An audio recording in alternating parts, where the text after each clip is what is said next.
జానికి నాకు విషయం అర్థం కావట్లేదు. ఈ పచ్చడిలో ఇన్ని ఐటమ్స్ వేయడం ఎందుకు? ఏదో ఒక్క ఐటంతో దీన్ని టేస్టీగా తయారు చేయొచ్చు కదా.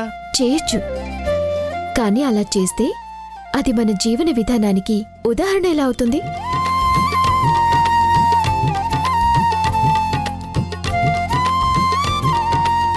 జస్ట్ రోటి పచ్చడిలాగే అదో రకం పచ్చడి అవుతుంది అంతే.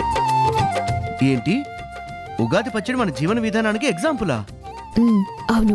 ఈ ఉగాది పచ్చడిలో 6 రుచులుంటాయి. షడ్రుచులు: తీపి, వగరు, చేదు, పులుపు, కారం, ఉప్పు. అవి మనిషిలోని 6 భావోద్వేగాలకి ప్రతీకలు.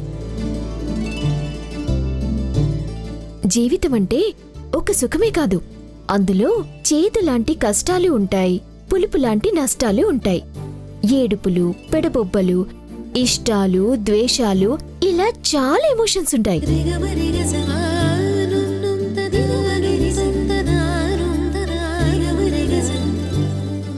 వాటన్నింటినీ ఒకే రీతిలో ఆస్వాదిస్తూ, నవ్వుతూ, నలుగురిని నవ్విస్తూ సరదాగా జీవితాన్ని జీవించమని మనకు నేర్పేదే ఈ ఉగాది పచ్చడి యొక్క తత్వం.